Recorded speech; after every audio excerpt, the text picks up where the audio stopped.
that the Dolphins go cold when it gets cold. Take a listen.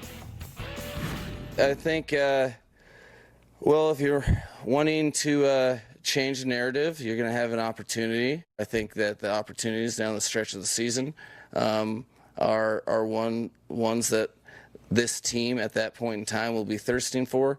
That's something that,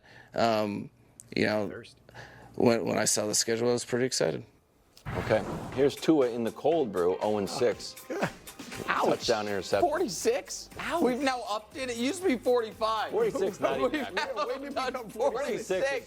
Hooded sweatshirt weather. It's that's totally basically fine. Put on a nice sweater. Brew, do you think Miami can turn this around? Let me do it this way. Ask you guys. Here we go. You've all seen break dancers, right? Before? Cardboard out on the street. Yeah, we've seen it, bro. Have they ever done it when it's cold?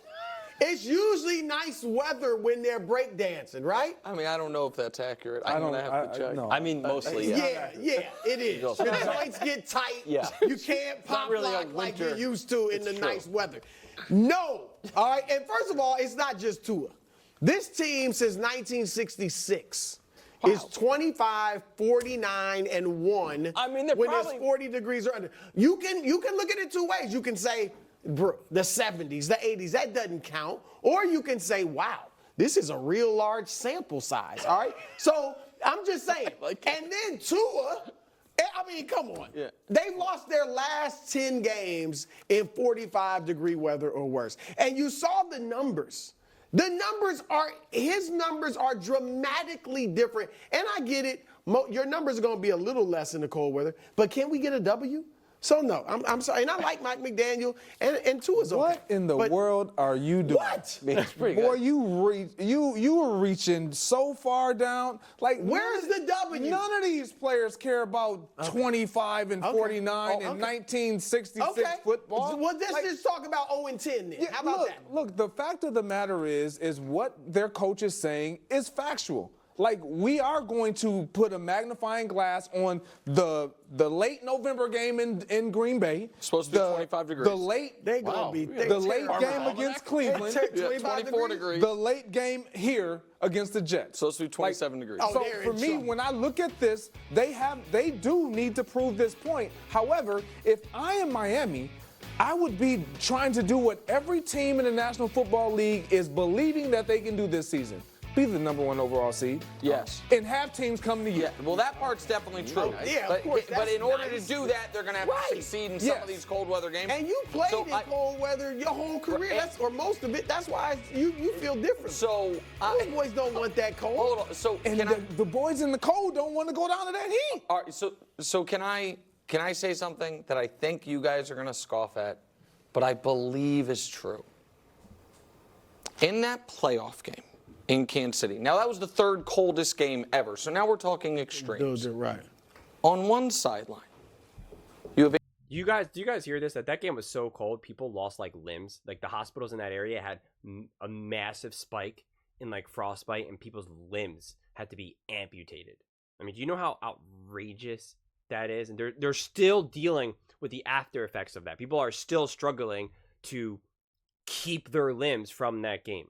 It's outrageous.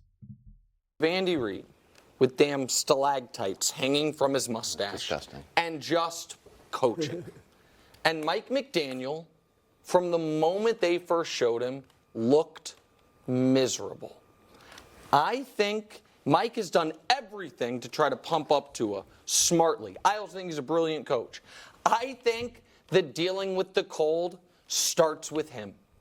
I think What do you want him to do? Wear a short sleeve shirt? It's too cold. Yes. No, well, that was too cold. No, that you couldn't have. You could lose an arm. But if it's November 3rd, they play Buffalo. According to my friends at the Farmer's Almanac, it's supposed to be 44 degrees that day. That's under that. I want him in joggers and a short sleeve shirt and He just does like those joggers. nothing's going on. Yeah. I think there is an element. Greg, you're rolling your eyes. Didn't I you do try think that there one? is I an like that. element. In one of the most famous games in NFL history, we had an old man's face almost break apart in Tom Coughlin, Right. turning purple. And those Giants dealt with it, and their coach was dealing with it. I think it's... And you're saying we didn't deal with What? it, and Mike McCarthy didn't deal with it. Huh? I mean, the We Reds just don't lost. lie. I'm just telling. What I'm telling you is, I'm not saying you guys didn't deal with it. What I am saying is, I do think there is a sense of, from your coach and your quarterback, are we going to let the elements be a part of this story? Yep. And Mahomes clearly was like, no, we're not. And I'm saying I think Tua might need an assist in that, and I think the assist could come from Mike McDaniel. I think you're on to something as it pertains to the quarterback. Not a single player gets dressed and looks at the coach. Let me see what coach got on.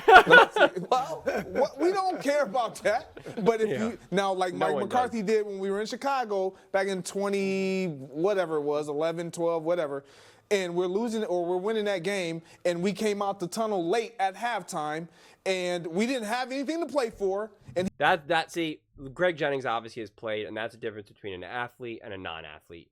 Nick is focusing on things that no athlete cares about. I can't remember a single time that I'm looking at my coach to see what he's wearing. And if it is, it's because he's wearing something ridiculous and everyone's clowning him and making fun of him behind his back because he would rip us apart. So it's just like that idea is laughably absurd.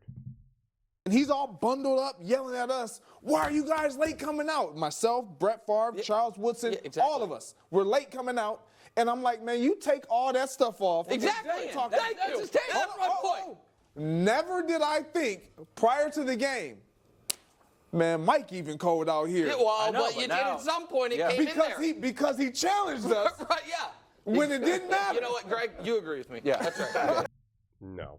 Listen, okay. So here's the thing, too. I think I'm also uniquely qualified, and I'm sure a bunch of other people out there as well. I've lived on both coasts in different areas. I've lived in very warm climate, and I've lived in cold climate. And it is incredibly jarring to go from the warmth to the cold.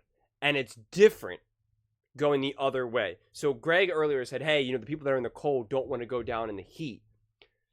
There's obviously that's accurate to a degree, but it's way more jarring and harder to go from the heat to the cold. No question. When I was traveling from California to Pennsylvania, out to Philly, all it did was have to be like 60 degrees, 65. And I'm like shivering, genuinely shivering. And I am like the most cold-blooded dude. I'm the guy, to this day, I don't even have a winter jacket. Like I walk out in the freezing cold when it is 20 degrees out to like put out the trash and do all that wearing shorts and a tank top. Like I run hot all the time. And when I lived in California, and all it does is take like a minute. And because even in California, when the weather at night, a lot of people don't realize this, at nighttime, the weather can go down to like the 50s or 60s. And you start shivering. I'll never forget, I was on a date with some random girl. And I was hanging out, and we were outside my apartment in this like communal area or whatever. And I'm shivering. And I'm like, I don't understand what's going on. Like, this is California. And I'm like, it's got to be like 30 degrees out. And I look at it, and I see it's on my phone, and it says like it's like 64. And I go, what is going on? And she was like, oh, once you move out here, like your blood thins like very quickly. Like that's what happens. And I was like, that makes sense. And so now when you fly back now out east, like your blood is so thin. Like I lost my cold tolerance completely. And I got like insecure about it because I was like, what the heck? I'm becoming weaker. Like I'm no longer as strong to the elements. And it really, really matters. It really does matter. And so that when you go somewhere hot, you can acclimate it a lot better. You just can.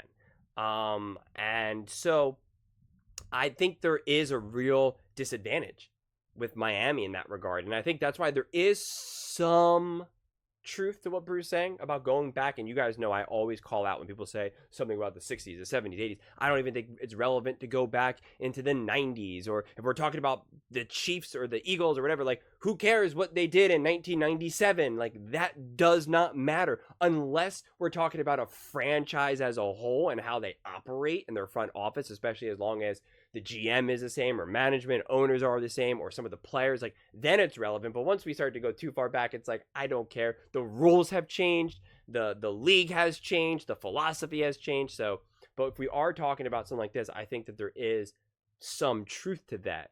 Now, and I think the also other problem is that Tua, it's also in his DNA to be warm-blooded, right? Like it's in his literal DNA.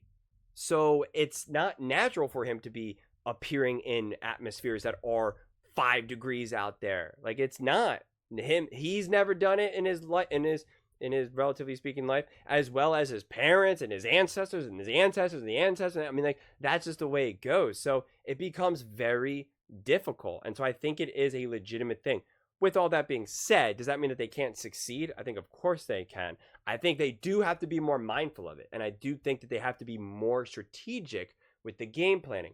What that looks like, I'm not going to pretend like I have any idea, because I just don't. And it's easy for any of us to say that we do. And if it was that easy, well, then McDaniel would have just done it. Lots of coaches would have done it. So it's obviously not that easy, because I don't know what exactly is the problem.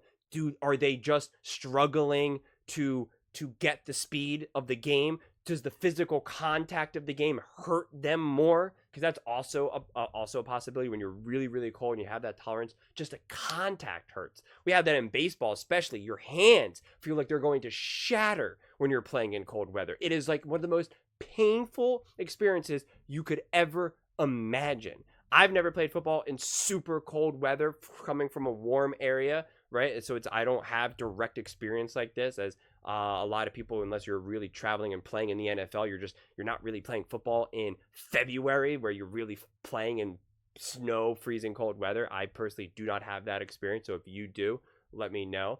But I imagine that's what it's going to be, very similar in that regard, that it's going to be just painful. And then it is trying to figure out, well, how can we get these guys to be able to endure that better? What can we do to not feel as thrown off by the weather, specifically the cold? But we know weather, not all people, we learned Brock Purdy apparently can't play in the rain, right? He just can't. It really frustrates him. In the middle of a snap, as he drops back, he like literally like shakes his hand or whatever. Like he's very uncomfortable. That's a real thing that happens to players and teams, and it's clearly a thing that happens with Miami. And I think it also then is even extra emphasized with Tua. And you just have to figure out, what is the actual problem? Like, what is the felt experience that is the issue? Is it that you just you're thinking about it too much, and so you're getting in your head? Is it the actual physical contact that is just more painful than you're used to, and so now that's kind of hard to get over? Is that your hands don't work as well, so you just can't catch the ball in the way that you're comfortable doing? Can you just not throw it? Like, what is actually happening? And it'll be individual for each player. It'll be each individual player. Some players, their hands will be fine and they can catch everything, but their legs can't get going. They can't get the blood pumping to their legs, and so they just don't have that same explosiveness. Or it's the other way around. They can run all day and still got that speed, but their hands just don't work. They just can't do it. So it all depends. So that's why it's like, if anything, you got to figure out. And that's what I would have done in my extra interviews, would have been like, what did you not like about playing in the cold? What was the issue? What was going through your mind? And then you figure out, how do we troubleshoot that and problem solve it? But because I think the coldest game that I ever played in, honestly, like, a coldest football game I ever played in was probably like 50 degrees or something. So I just don't really know. I don't have that experience of being in like a 20-degree game, because I'm pretty sure they only will play those games in the NFL. I feel like even college, I wonder what they would do to like cancel a game. Because quite frankly, I don't even think they probably should have played that game in Kansas City, because literally people lost limbs. So I'm not so sure that that's even appropriate, honestly. But those are just my thoughts. I would absolutely love to hear yours. What do you guys all think? Do you think that Miami and Tua are definitely in trouble when it comes to cold weather? And do you think the reputation is well deserved for just Miami as a whole? Or do you think, like McDaniel said, he has a thirst for changing that story? Let me know in the comments below. I read every single comment, so whether you agree with me or disagree with me, either way, let's get in some discussions, let's get in some fights, but ultimately, let's just have some fun. And please do consider subscribing. We are building an amazing community here, and I would absolutely love to see you part of it. I want to build something that we all genuinely feel connected to, something that we're really excited to be part of. I think we're well on our way to doing it.